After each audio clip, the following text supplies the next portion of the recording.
जय श्री कृष्णा, राधे राधे। स्वागत है आप सभी का आपके अपने YouTube चैनल उपासना की उपासना में। आज की वीडियो में निर्जला एकादशी पर जलदान का क्या महत्व है, इसी से संबंधित एक पौराणिक कथा आपके सामने प्रस्तुत करती हूँ।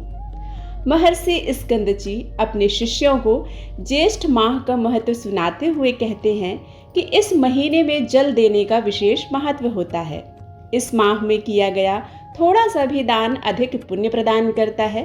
ज्येष्ठ मास में भगवान का सच्चे हृदय से ध्यान करने वाले मनुष्य को मोक्ष की प्राप्ति होती है। ज्येष्ठ माह के देवता श्री हरि विष्णु जी हैं। इस माह में अन्नदान, जलदान, व्यंजन दान, चंदन दान, हल दान और जूतों का दान करने से शांति प्राप्त होती है। चंदन का दान करने से देवता, ऋषि व पितृगण प्रसन्न होते हैं। निर्जल क्षेत्र में प्राणी मात्र की रक्षा के लिए जल का दान करना चाहिए। छायादार वृक्ष लगाने चाहिए और प्याऊ लगानी चाहिए। ऋषि बोले, हे शिष्यों, जो मनुष्य सक्षम होते हुए भी ज्येष्ठ मास में जल जैसा सुलभ दान नहीं करता, वह मृत्यु के पश्चात नरक की यातना भोगकर पपीहे की योनि में पड़ता है। इस विषय में मैं तुम्हें एक प्राचीन कथा सुनाता हूँ। त्रेता युग के अंत में महेश्मतीपुरी में वेद वेदांतों को जानने वाला सुमंत नाम का एक श्रेष्ठ ब्राह्मण अपनी पत्नी और पुत्र के साथ रहता था। उसकी पत्नी का नाम गुणवती और पुत्र का नाम देव शर्मा था। एक दिन वह ब्राह्मण समाधि लगाने के लिए वन में गया। कुछ समय श्रीहरि का ध्यान कर ब्राह्मण वहां स्थित सुंदर सरोवर का जल पीकर वृक्ष की छांव में सो गया, जो कि सरोवर के एकदम नजदीक था। अब जो भी जीव जानवर सरोवर में जल पीने आता तो वह उसे देखकर डर कर भाग जाता और जल पीने से वंचित रह जाता। कुछ नन्हे जीव तो प्यास के कारण मृत्यु को प्राप्त हो गए। सूर्य देव के अस्त होने पर वह ब्राह्मण अपने घर लौट आया, लेकिन अनजाने में हुआ पाप भी उसके साथ साथ आ गया। कुछ समय बाद ब्राह्मण अस्वस्थ हुआ और उसकी मृत्यु हो गई। उसकी पतिव्रता स्त्री भी अपने पुत्र और घर का त्याग कर ब्राह्मण के साथ सती हो गई।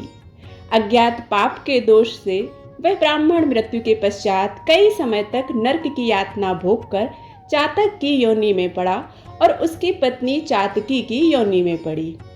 चातक और चातकी की योनि में आकर दोनों अपने पुत्र के घर के समीप एक वृक्ष पर रहने लगे। चातक अपने पूर्व जन्म के कर्मों को याद कर जोर जोर से रोता। उसके पुत्र ने रोने की आवाज सुनकर उन दोनों को वहां से भागने और न रोने को कहा, परंतु चातक का रोना बंद नहीं हुआ। थक हार कर उसके पुत्र ने वृक्ष को आग लगा दी, जिससे चातक और चातकी के पंख जल गए और वह घायल अवस्था में नीचे पृथ्वी पर गिर पड़े और आपस में अपने कष्टों की बात करने लगे। उनकी बातों को सुनकर उनके पुत्र को बड़ा विस्मय हुआ कि ये तो मेरे माता पिता हैं। वह ब्राह्मण पुत्र श्रेष्ठ ऋषियों के आश्रम में गया और अपने माता पिता का सारा वृत्तांत श्रेष्ठ ऋषियों से बताया। उसने उनके उद्धार का उपाय पूछा। तब ऋषियों ने उसे बताया, तुम्हारे पिता पर पूर्व जन्म का अज्ञात पाप है, उससे मुक्ति के लिए तुम जलदान की व्यवस्था करो। तब ब्राह्मण पुत्र ने ऋषियों के कहे अनुसार अपने माता पिता के नाम का निर्जन वन में प्याऊ लगा दिया, जहां पर आने वाले मनुष्य, पक्षी और जीव जंतु जल पीने लगे। उसके इस पुण्य के प्रभाव से उसके माता पिता चातक चातकी की योनि से छूटकर अपने पुत्र को सुख समृद्धि का आशीर्वाद देते हुए बैकुंठ धाम को चले गए। इस प्रकार ज्येष्ठ माह में जलदान का विशेष महत्व होता है। जो भी मनुष्य प्राणियों, पक्षियों और जीव जंतुओं के लिए जल की व्यवस्था करता है, वह इस लोक में सुखों को भोगकर अंत में बैकुंठ धाम को प्राप्त होता है। निर्जला एकादशी पर जितना हो सके शीतल वस्तुओं का दान करना चाहिए, जल का दान करना चाहिए। इससे जीवन के कष्टों से मुक्ति मिलती है, पितृदोष से मुक्ति मिलती है, पितरों को तृप्ति मिलती है, तो जीवन में सुख, शांति और समृद्धि आती है।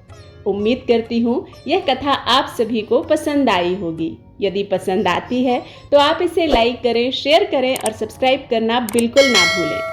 इसी तरह की और रोचक कथाओं को सुनने के लिए हमारे साथ जुड़े रहें। मिलते हैं एक नई कथा के साथ। तब तक के लिए राधे राधे।